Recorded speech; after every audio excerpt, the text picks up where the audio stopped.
This week, I am back with teraflops of news as we talk about the next Xbox, some canceled trade shows, Samsung's S20 woes, and more as we, together as a people, check it out!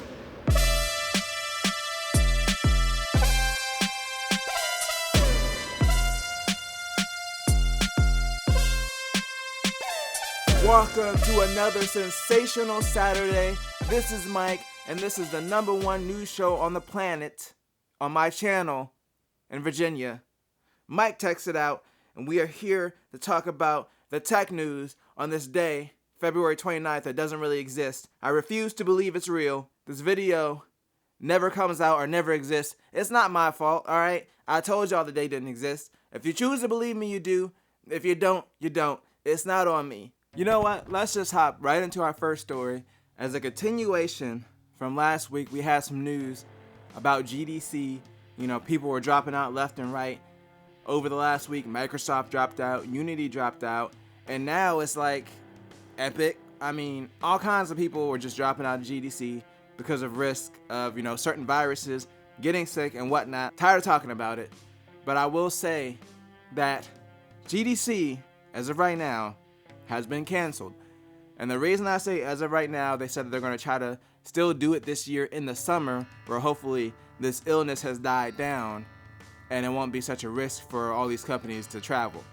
So right now, GDC is RIP'd for this year. Right now, but there's still hope. But that news didn't stop Microsoft from revealing more information about the next Xbox Series X. So it's going to have 12 teraflops of gaming power, twice that of the Xbox One X. Honestly, I don't care. I was going to go over the specs. It's going to have like some ray tracing audio stuff to make sounds more realistic. It's going to have ray tracing. It's stuff we already knew that Microsoft already confirmed. The only thing that I really care about is you can now suspend multiple games. They didn't say how many, but basically it's kind of like, you put your console to sleep and you come back and you're right back in the game. Now you're going to be able to do that with multiple games, and apparently it's even going to work if you restart the console. So that's like the biggest takeaway for me, because all the other information I already got out there, and they're not really saying much as far as performance. Like, yeah, it sounds good, but until we see like a real life demo, I'm not really sold that this system, graphics wise, especially right off the bat, before developers have had a chance to optimize software, it's going to be that much better. And I'm not just saying that for the Xbox, I'm saying that for the PS5. I don't think either of them are going to be like leaps and bounds above graphics wise, so I don't see the point in talking about it right now until we get our hands on it. I mean, the ray tracing sounds cool. It might be like a little improvement, but I don't know. The multiple suspend thing was the biggest thing to take away from it. Otherwise, they're both coming out this year, so we're going to see what we're going to get. I'm excited about it still, but I have my expectations in the right place. Speaking of expectations, Microsoft also addressed that they're going to try to have all their first-party titles be CrossGen.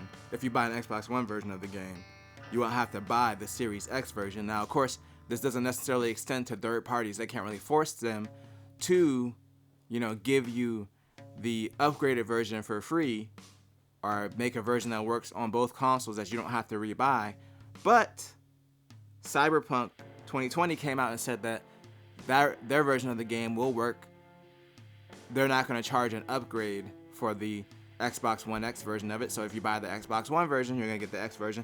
Very cool. Hopefully more developers follow suit, especially with us transitioning into this new generation. So the first year is going to be early adopters, but there's still going to be a lot of people left on the PS4 and the Xbox One.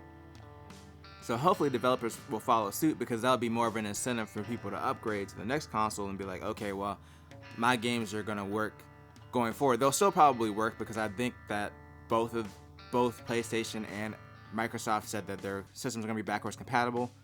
So the games will still work, but you want the version of that game that was designed for that system, and it would suck to have to rebuy the same game just to get a few more graphics upgrades. So hopefully this isn't a problem, but it's nice that Cyberpunk developer came out and said that You gonna get that version, baby. That's all we can ask for. It's all I ever wanted in life. Period. It's that free upgrade. Free ice cream. Speaking of free ice cream, we are still beefing with Huawei.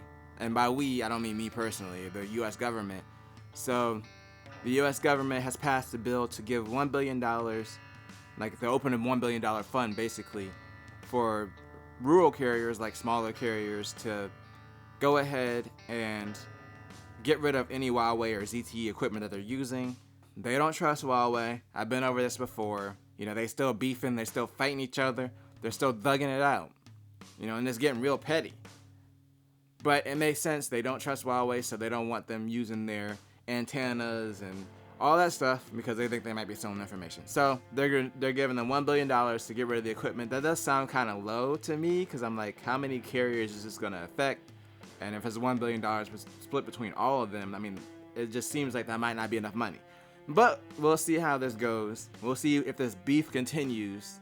It was just something that was worth noting that we still scrapping, y'all. It ain't stopped. Won't stop. Can't stop. In our final story, Samsung's Galaxy S20 apparently has some camera issues. So the S20 isn't officially out yet. It's going to be out in about a week. But apparently, from what the reviewers have said, the autofocus sucks. So it basically takes a long time to focus. It's hunting, looking for focus in both photos and video mode. And apparently this is just affecting the S20, not the S20 Plus, because they use a different camera system apparently. So Samsung has addressed it and they said they're going to release a software update to correct the issue.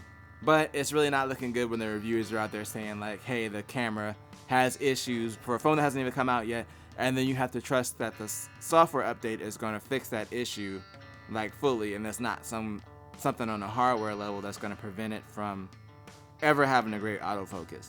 So personally, what I would do is if you're interested in buying the phone, I would go ahead and wait it out a little bit just to make sure that issue gets sorted out. I mean, that also depends on how big of a camera user you are. Like I use my camera a lot, so I want to have good autofocus. In fact, I shoot a lot of my videos where I have to move around with my phone because the autofocus is so much better than my mirrorless camera or my DSLR. So to me, that autofocus is important. So to you, if it's important, if you're considering this phone, I would say wait it out, wait for follow-up reviews and to make sure that they got the issues with the autofocus ironed out. Speaking of ironed out, looks like we're going to go ahead and iron out another conclusion to this video. Woo, that was a bad pun. But if you enjoyed this video, make sure to tell a friend, tell a coworker, like, share, and subscribe, and always remember to do at least 2 things at the same time. We out.